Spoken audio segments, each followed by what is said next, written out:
오늘 우리가 읽은 이 본문은 다윗의 죄로 말미암아 이스라엘이 하나님의 심판을 당하게 됩니다. 하나님의 심판이 지금 진행이 되고 있어요. 절망적인 상황이죠. 벌써 수만 명이 죽었거든요.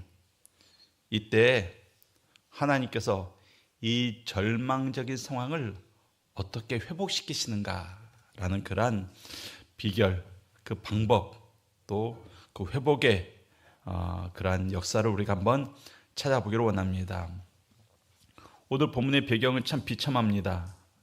해서는 안 되는 일을 다윗이 했습니다. 그래서 하나님의 진노가 임했죠.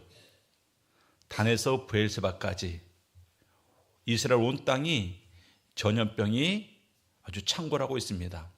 단에서 브엘세바까지라는 것은 우리나라 말로 하면 할라에서 백두까지 그런 의미예요. 단은 이스라엘 저 북쪽에 있고 브엘세바 저 남쪽에 있거든요. 그러니까 단에서 브엘세바는 이스라엘의 전 지역을 말하는 겁니다. 이스라엘 전 지역에서 전염병으로 말미암아 7만 명이 쓰러졌습니다. 그리고 이제 한 곳 남았어요. 한 곳. 그것이 어디냐면 예루살렘입니다. 예루살렘. 전국에 전염병이 창궐하고 그 전염병이 이제 예루살렘을 향해서 점점 다가오고 있습니다. 근데 그때 하나님께서 천사에게 이렇게 말씀하시는 거예요. 16절 말씀에 여호와께서 이 재앙 내리심을 뉘우치사 백성을 멸하는 천사에게 이르시되 족하다. 이제는 내 손을 거두라 하시니. 하나님께서 이 전염병, 하나님의 심판, 저주, 이 질병을 몰고 다가오고 있는 그 천사에게 하나님께서 말씀하십니다. 이제 되었다. 멈추어라. 오늘 본문 말씀 보니까 하나님이 천사에게 먼저 명령하고 있습니다. 다윗이 내 백성 살려주세요 기도하기 전에 하나님이 먼저 말씀하신 겁니다. 다윗이 우리 죄를 용서해 주시옵소서 하면서 제사 드리기 전에 하나님이 먼저 됐다, 멈춰라 이렇게 말씀하시더라는 것입니다. 무슨 말이냐? 항상 하나님이 먼저 일하시더라는 것이에요. 하나님이 먼저. 누구를 위해서? 우리를 위해서. 우리가 어떤 일을 하기 위해서 우리 인간적인 노력이 필요합니다. 많은 준비 과정이 필요합니다. 그런데 늘 우리보다 하나님께서 먼저 움직이십니다.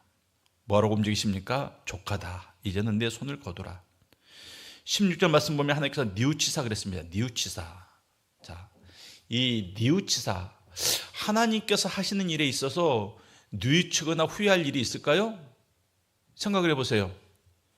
하나님은 전지전능하신 분인데 그분이 어떤 일을 해놓고 내가 실수했네? 내가 잘못했네 하면서 뉘우칠 만한 그런 일이 있을까요? 없습니다. 하나님은 뉘우치시는 분이 아니라는 것입니다. 근데 뉘우치사 무슨 말인가? 자, 우리가 착각하는 게 있어요. 착각하는 게 하나님께서 이 세상을 다스렸을 때 그 예종론에 대해서 잘못 알고 있는 사람들이 그렇습니다.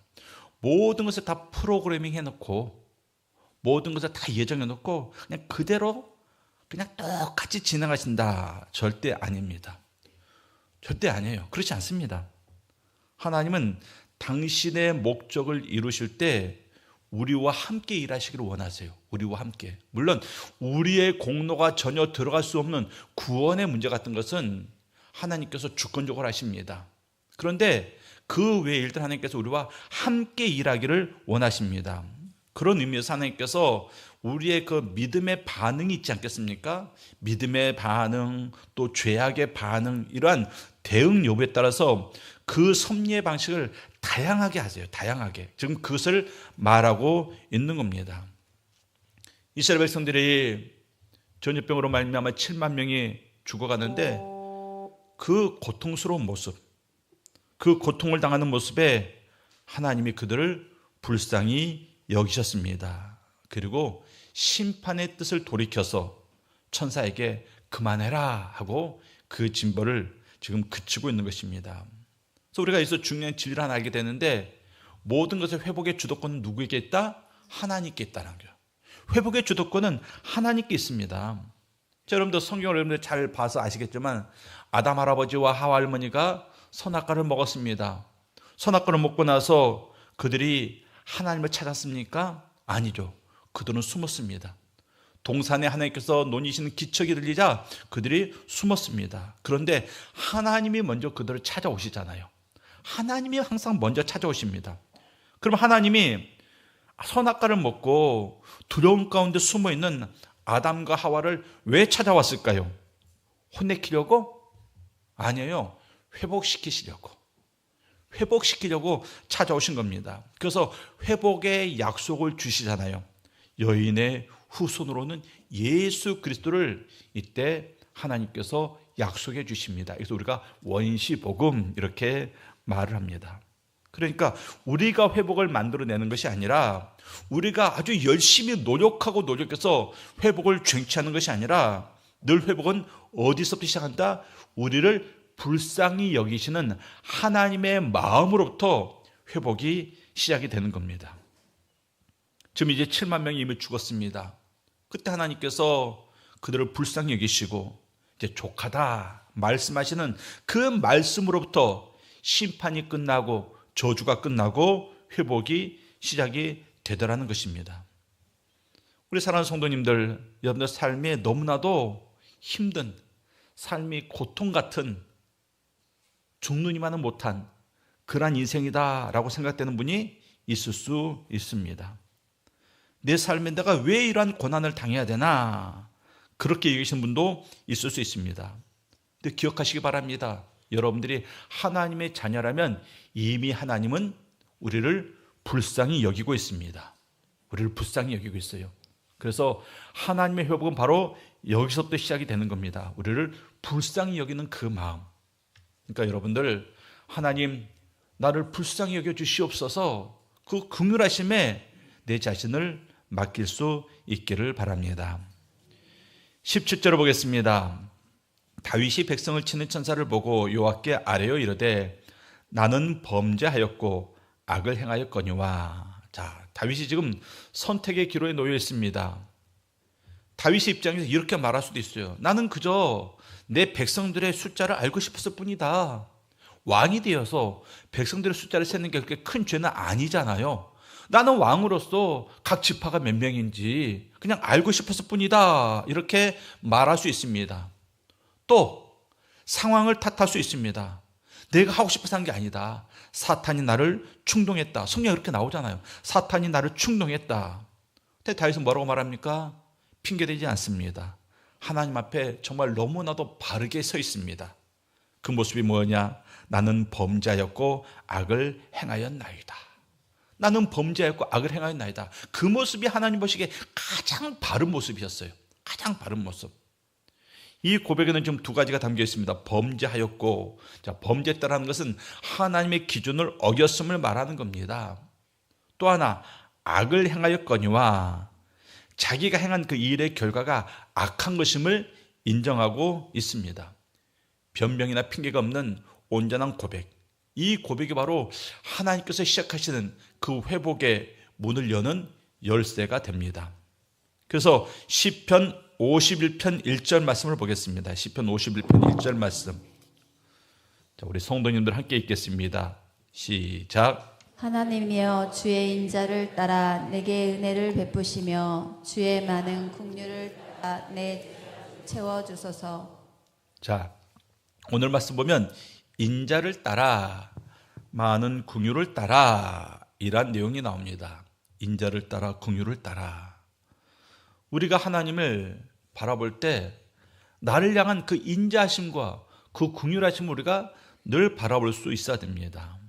그런데 그러기 위해서 뭐가 필요합니까? 하나님 앞에 솔직해져야 돼요. 솔직해져야 됩니다. 아직까지 우리가 기도할 때 하나님 앞에 솔직하게 기도하지 못하고 감춰두고 있는 그 하나님 앞에서까지 고백하지 못하는 그 무엇인가를 가지고 있는 사람이 있을 수 있습니다. 근데 그런 것까지도 우리는 하나님 앞에 다 드러내야 됩니다. 내 양심이 우리가 분명히 알려줘요. 너 그거 잘못된 거야. 분명히 하나님께서 알려주십니다. 너 그거 좀 잘못된 거야. 너 좀 잘못 행하고 있는 거야. 그런데 고치지 않고 있는 것들, 여전히 붙잡고 있는 것들이 분명히 우리의 삶 가운데 있다라는 것입니다. 쉬운 예로 그거예요. 여러분들은 없겠죠? 술, 담배. 자, 술, 담배 하는 거 예수 믿는 사람으로서 양심에 거리끼잖아요. 거리끼면 하지 않으면 돼요. 근데 계속해서 붙잡고 있습니다. 자기 합리화를 시키는 거지. 습관이 돼가지고, 중독이 돼가지고. 또 이제 성경까지 들먹입니다. 성경에 언제 담배 피우지 말란 말이 있냐, 성경에 언제 술 마시지 말라는 말이 있냐 하면서 그것들을 핑계댑니다. 자기 합리화라는 거죠. 양심이 분명히 그건 잘못됐다 말하고 있음에도 불구하고 거기에 복종하지 않더라는 것입니다.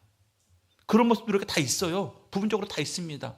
여러분들의 마음속에 다 내용이 다를 뿐이고 정도가 다를 뿐이지 하나님 앞에 온전히 고백하지 못하고 있는 그런 죄된 모습도 우리에게 있을 수 있습니다. 왜? 너무 부끄러워서. 또 너무 추악하기 때문에 하나님께 고하지 못하는 것들이 있다라는 것입니다. 근데 중요한 것은 하나님이 이미 알고 계신다라는 것이에요. 알고 계십니다. 그러면서 기다리고 있습니다. 무엇을 기다리고 있습니까? 네 입으로 고하기를 하나님께서 기다리고 있다라는 것입니다. 그래서 이 다윗처럼 주여 내가 하나님께 범죄하였나이다, 이 고백이 있어야 됩니다. 이 고백이 있을 때 비로소 우리는 하나님 앞에 정직하게 설 수 있습니다. 이 고백이 없으면 절대 우리의 예배는 정직한 예배가 될 수 없고 우리의 삶은 정직한 삶이 될 수 없는 겁니다. 우리는 하나님 앞에서 회복을 원합니다. 내 삶이 너무나도 무너졌습니다. 너무나도 고난이 있습니다. 내가 병들었습니다. 가정이 다 깨졌습니다. 하나님 회복시켜 주시옵소서. 회복을 원합니다. 그리고 할 수 있으면 즉각적인 회복이 일어나기를 원합니다. 그런데 하나님의 회복은요, 기도 한 번으로 임하는 게 아닙니다. 우리는 그냥 기도 한 번으로, 눈물 한 번 흘린 것으로 이 모든 것들이 즉각적으로 원상 회복되기를 원하고 있는데 하나님은 다윗에게 이처럼 단번에 회복을 주지 않았습니다. 17절에서 다윗이 고백했잖아요. 나는 범죄하였나이다. 그러자 하나님이 선지자 갓을 통해서 다윗에게 명령하십니다. 18절 말씀에 이렇게 말씀하고 있습니다. 이날의 갓이 다윗에게 이르러 그에게 아뢰되 올라가서 여부스 사람 아라우나의 타작마당에서 여호와를 위하여 제단을 쌓으소서 하매. 자, 아라우나의 타작마당. 성경 다루는 것은 아르논의 타작마당 그렇게 되는데 아라우나와 아르논은 같은 사람입니다. 성경에 보면 종종 이름이 두 개가 나오는 사람이 있어요. 벌써 야곱도 이름이 두 개잖아요. 야곱과 이스라엘. 이처럼 이름이 두 개인 이유는 이 아라우나가 여부스 사람이에요. 이방 사람입니다. 그래서 이방식 이름이 있고 유대식 이름이 있는 겁니다. 자, 하나님께서 선지자를 통해서 다윗에게 말씀하십니다. 올라가라. 아라운의 타작마당으로 올라가라. 이 명령이 참 그냥 간단한 명령 같은데 다윗의 입장에서는 결코 쉬운 명령이 아닙니다. 왜냐하면 아라운의 타작마당이 어떤 곳입니까? 전염병이 창궐해서 백성들이 피픽 쓰러져서 죽어 막 그냥 수많은 사람들이 막 죽어나갔던 그 재앙의 현장의 경계예요. 그러니까 아라우나의 타작마당에서 전염병이 그쳤거든요. 타작마당 이쪽은 죽은 사람이 즐비합니다. 이쪽은 죽은 사람이 없습니다. 그 경계선이요. 그 경계선. 다윗이 보기에 그곳에 올라간다는 것은 자기 죄로 말미암아 7만 명이나 죽은 그런 재난의 현장, 고통의 현장을 가는 겁니다. 그곳에 가고 싶겠습니까? 가기 싫어요. 그런데 가라고 명령하십니다. 피하지 말고 도망가지 말고 너는 그 현장에 서야 된다, 이렇게 말씀하고 있습니다. 그런데 중요한 것은 하나님의 그러한 명령에 다윗이 이렇게 반응하고 있습니다. 다윗이 갓의 말대로 여호와께서 명령하신 대로 올라가니라. 반문도 없어요. 질문도 없어요. 지체하지 않고 올라갑니다. 하나님, 그 장소가 좀 껄끄러운데 다른 데로 올라가면 안 되겠습니까? 그런 말도 없습니다. 반문하지도 않습니다. 우리가 뭔가를 이야기할 때 반문하는 사람이 있어요. 그러니까 아라우나의 타작마당으로 가라고요? 이렇게 반문할 수 있잖아요. 분명히 말씀했는데 다윗이 아라우나의 타작마당으로 가라고요? 반문하는 이유가 뭘까요? 가기 싫다라는 거죠. 그거 가기 싫다라는 겁니다. 말씀에 즉각적으로 순종하고 그리고 그 순종을 통해서 하나님께서 시작하신 그 회복의 과정을 이루어가고 있습니다. 우리도 마찬가지예요. 우리가 삶 가운데 회복을 원한다면 하나님의 말씀에 순종하면 돼요. 근데 우리는 순종하지 않으면서 회복을 원하고 있습니다. 기도는 해요. 기도는 하는데 말씀은 외면합니다. 이상하죠? 기도는 해요. 근데 말씀은 외면해요. 무슨 말이냐? 기도는 하는데 말씀에 순종은 안 해요.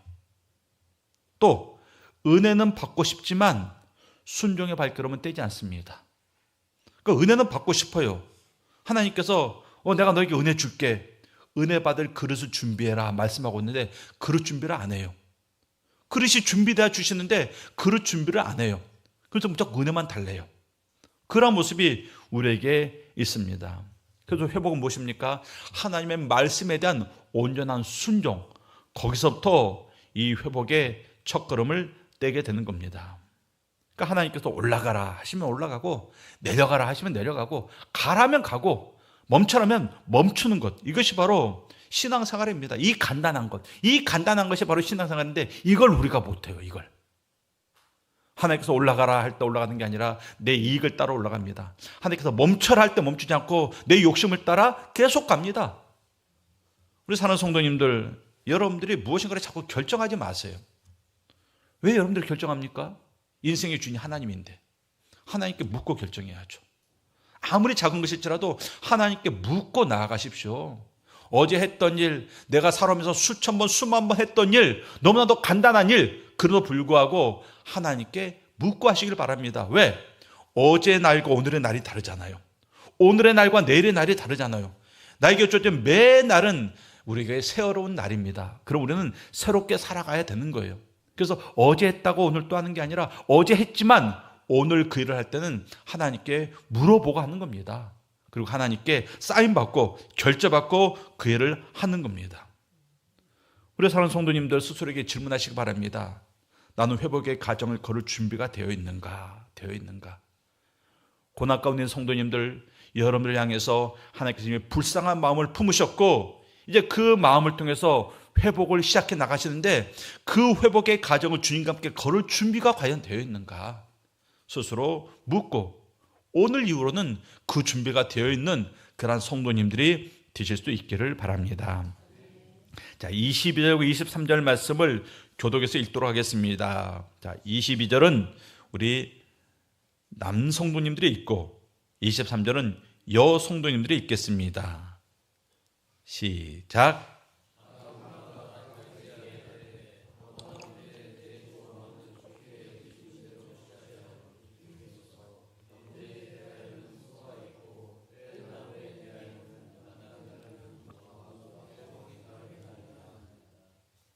왕이여, 아라우나가 이것을 다 왕께 드리나이다 하고 또 왕께 아뢰되 왕의 하나님 여호와께서 왕을 기쁘게 받으시기를 원하나이다. 남자가 이럴 때 마이크 안 하더니 여자가 이럴 때 마이크는 반칙이죠? 네. 잘하셨습니다. 자, 다윗은 타작마당에 갔습니다. 뭐하러 갔습니까? 타작마당을 구입하려고 했어요. 사려고 했습니다. 근데 아라우나가 다 주겠대요. 타작마당도 주고 거기 있는 소도 주고 거기 있는 모든 제사 지낼 수 있는 그 모든 것들을 다 드리겠다 이렇게 말씀하고 있습니다. 무슨 말이냐? 아라우나 타작마당에서 하나님께 제사를 드렸는데 그 제사를 드릴 수 있는 모든 것들이 거기에 이미 다 준비가 되어 있었다라는 것입니다. 그리고 그것을 다윗에게 그냥 무상으로 제공하겠다 이렇게 아라우나가 말하고 있습니다. 하나님은 이방인 아라우나를 통해서 다윗이 필요한 것 이상의 것을 이미 준비해 놨다라는 것입니다. 그리고 아라우나가 마지막으로 이렇게 말합니다. 23절 하반절에 왕의 하나님 여호와께서 왕을 기쁘게 받으시기를 원하나이다. 무슨 말입니까? 축복하는 거예요. 아라우나가 다윗 왕을 축복하고 있습니다. 근데 생각해 보세요. 아라우나는 이방인이에요. 여부수 사람입니다. 여부수 사람. 자, 여부수 사람이 어떤 사람이다? 다윗이 예루살렘 성을 공격해가지고 예루살렘 성을 점령해요. 그래서 예루살렘 성이 다윗성이 됩니다. 다윗이 예루살렘 성을 점령하기 전까지 그 예루살렘 성에 누가 살았다고요? 여부수 사람이 살았어요. 여부수 사람이. 그러니까 지금 여부수 사람 입장에서는 다윗은 어떤 사람입니까? 우리가 살던 예루살렘을 공격해 와서 우리를 죽이고 우리의 도시를 빼앗은 사람이에요. 그러니까 여부수 사람과 다윗 사이가 좋을까요? 안 좋을까요? 상식적으로 안 좋아야 돼요. 상식적으로 안 좋아야 됩니다. 근데 그런 여부수 사람이 다윗을 축복하고 있습니다. 이것은 하나님의 회복의 과정에 그 놀라운 섭리를 우리에게 보여주고 있는 거예요. 그러니까 하나님께 우리의 삶을 고치시고 회복시키시는 그 과정 속에서는 우리가 전혀 예상하지 못했던 일이 벌어지고 우리가 생각지도 못했던 상황들을 만나게 되더라는 것입니다.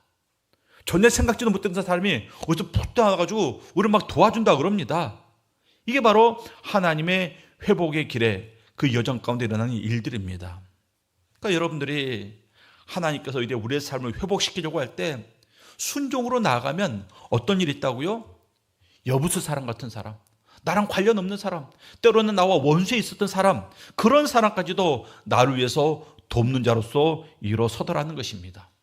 전혀 생각지도 못했던 곳에 이미 제사의 준비가 다 되어 있는 그러한 은혜를 누리더라는 것입니다.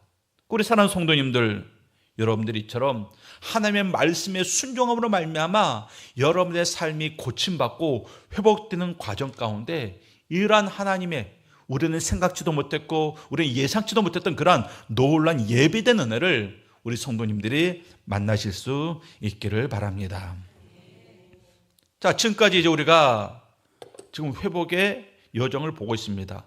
15절과 17절에서는 회복의 시작을 봤습니다. 회복의 시작. 하나님의 긍휼하심이 회복의 시작입니다. 그리고 18절로 23절에서는 회복의 과정을 봤습니다. 하나님의 말씀에 순종함으로. 이제 마지막 두 절 남았어요. 마지막 두 절. 마지막 두 절. 이 두 절 안에서 우리의 회복이 어떻게 완성이 되는가? 그것을 이제 보여주고 있는데 회복의 완성은 어떤 모습일까? 회복의 완성은 대가를 치르는 예배를 통해서 완성이 됩니다. 24절 말씀에 왕이 아라온에게 이르되 그렇지 아니하다. 내가 값을 주고 내게서 살리라. 값없이는 내 하나님 여호와께 번제를 드리지 아니하리라 하고 다윗이 은 50세겔로 타작마당과 소를 사고. 자, 굉장히 인상적인 장면이에요. 아라온아가 공짜로 주겠대요. 공짜로 주겠다고 하는데 다윗은 그냥 공짜로 받으면 될 것 같은데 공짜로 안 받습니다. 다윗이 그전에는 누군가가 뭔가를 줄 때요 공짜로 받았던 적이 많이 있었어요. 많이 있었습니다. 그런데 오늘 이 본문에서는 다윗이 그래서 다 내가 돈을 지불하고 사겠다 이렇게 말하고 있습니다. 타작마당도 내가 사고, 왜? 거기서 제사를 드려야 되니까.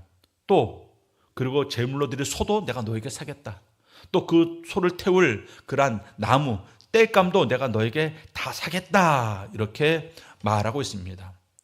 세상 사람들의 기준으로 보면 어리석은 거죠. 공짜로 주겠다고 하는데 왜 굳이 대가를 치르냐. 사실 이 다윗의 입장에서 그냥 받아도 누가 뭐라고 할 사람 없습니다. 근데 다윗이 단호하게 말합니다. 그렇지 아니하다. 그렇지 아니하다. 내가 대가를 치르겠다. 이 한마디 안에 다윗의 믿음이 얼마나 깊이가 있는지, 다윗의 믿음이 얼마나 바른 믿음인지를 우리에게 보여주고 있습니다. 무슨 말이냐? 값없이는 내 하나님 여호와께 제사를 드리지 않겠다 이거예요. 값없이는 제사를 드리지 않겠다.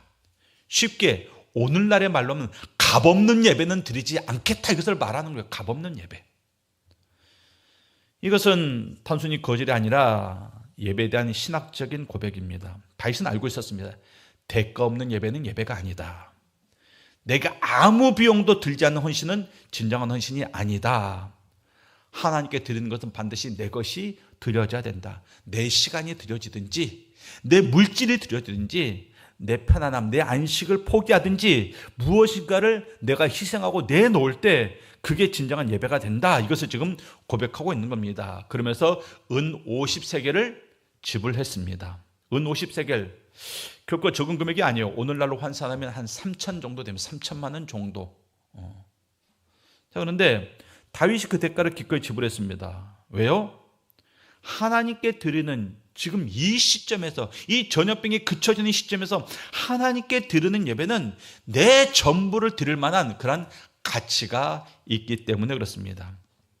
우린 여기서 한 분이 떠올라야 돼요. 내 모든 것을 기꺼이 대가로 지불했던 그 한 분, 바로 예수님입니다. 예수님. 그러니까 여러분들의 성경을 보다가 희생, 그런 단어가 나오잖아요. 또 피, 그런 단어가 나오잖아요.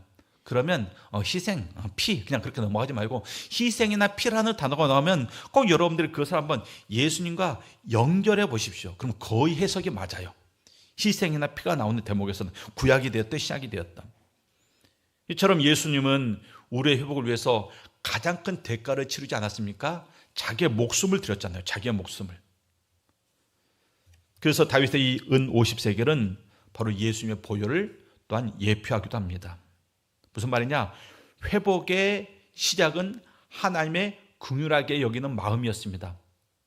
그리고 회복의 열쇠는 우리의 순종이었습니다. 그리고 회복의 완성은 무엇이라고요? 나의 희생이 있는 대가를 치르는 예배를 통해서 회복이 완성되더라는 것입니다. 값싼 은혜를 가지고는 결코 우리의 회복을 완성할 수가 없습니다. 그러니까 우리가 신앙생활 하면서, 여러분들 예배생활 하면서 신앙생활의 가장 기본이 예배생활이잖아요. 예배생활. 가장 기본이 되는 예배생활을 하면서 자꾸 예배와 관련해서 여러분들이 예배를 여러분들에게 맞추면 안 돼요. 그런 성도가 의외로 많습니다. 여러분이 예배를 맞춰야죠. 여러분의 삶을 예배 시간에 맞춰야지 자꾸 예배 시간을 여러분의 삶에 맞추면 안 됩니다. 그래서 내 일정과 안 맞네? 그럼 예배 안 드려. 하나님께 대가를 치르기를 싫어하는 거죠. 우리의 삶을 예배에 맞추는 거예요. 우리의 모든 삶의 계획을 짤 때, 이 시간에는 예배가 있지, 이 시간은 뭐가 있지. 그래서 그 시간은 피해서 내 일정을 잡는 겁니다. 친구와의 약속도 그렇게 잡는 거예요. 내 모든 일도 그렇게 하는 겁니다. 예배가 중심이 돼야죠. 그게 바로 시간의 대가를 치른 겁니다. 신앙생활하면서 절대 손해 안 보고, 절대 손해 안 보고 신앙생활 하는 사람들이 있습니다. 그런 사람들에게 스스로 물어봐야 돼요. 자기 자신에게. 나는 정말 예수를 믿고 있는가? 난 정말 예수를 믿고 있는가? 정말 예수를 믿고 있으면요, 예수를 위해서 내가 희생하는 것을 아까워하지 않습니다. 우리 가운데 자신 있게 대답 못할 사람들이 있을 거예요. 주님을 위해서 내가 대가를 지불한다? 거기에 대해서 머뭇거리거나 망치는 사람이 있을 겁니다. 그런데 우리는 대가를 치러야 돼요. 대가를 치를 때 그 대가가 더욱더 큰 축복으로 우리에게 다가오기 때문에 그렇습니다. 한번 따라하겠습니다. 믿음은 대가를 치르는 것이다. 자, 이제 이 다윗이 돈을 지불하고 타작마당을 샀습니다. 그래서 이제 제단을 쌓았습니다.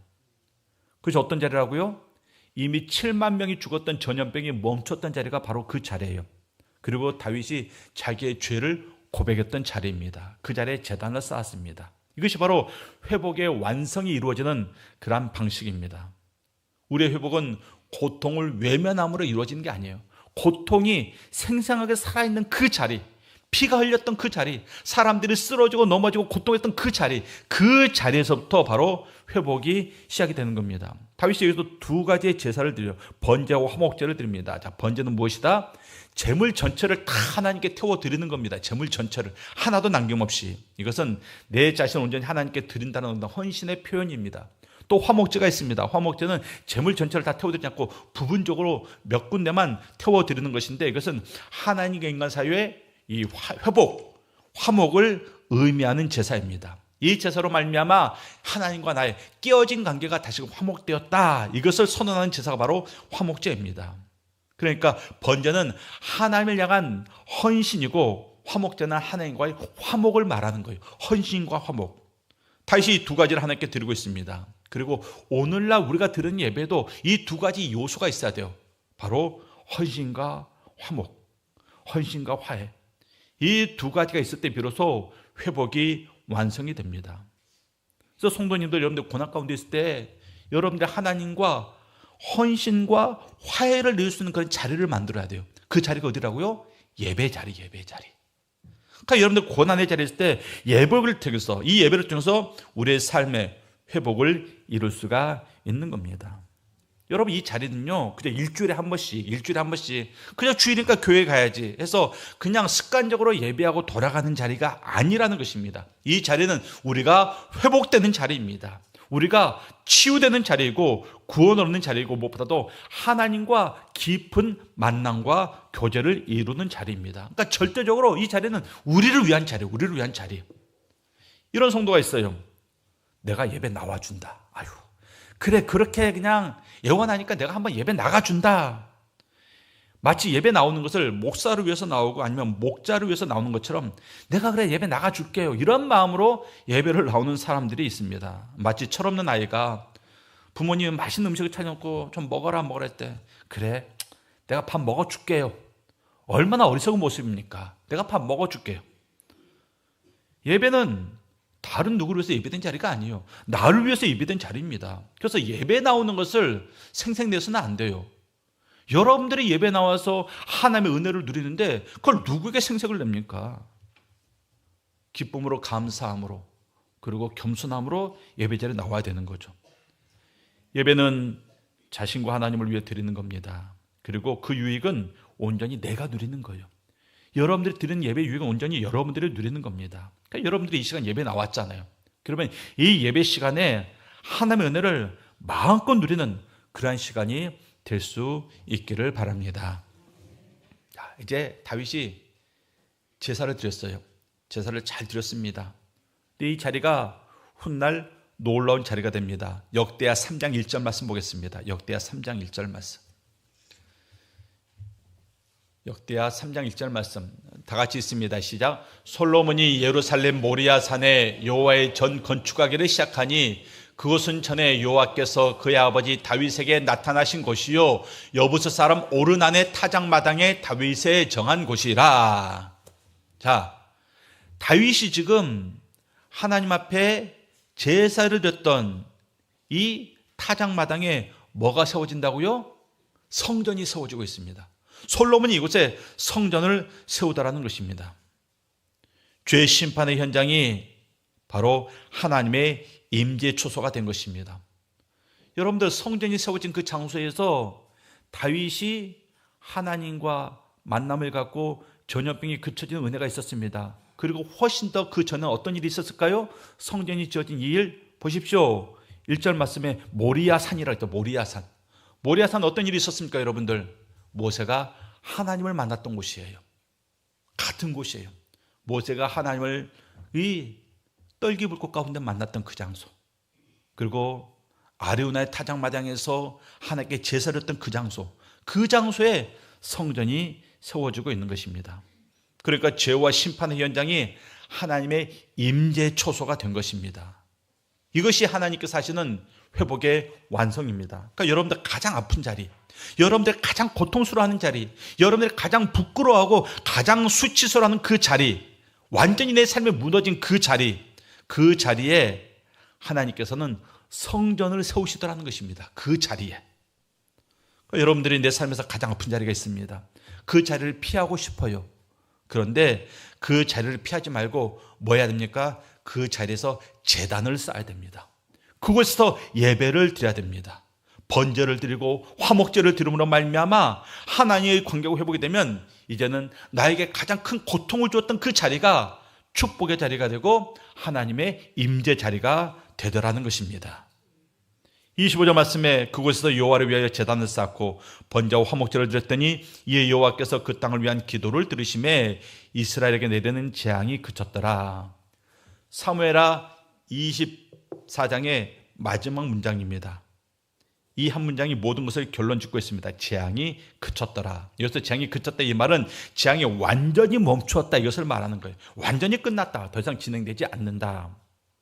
근데 본문은 또 한 가지 중요한 것을 말하고 있습니다.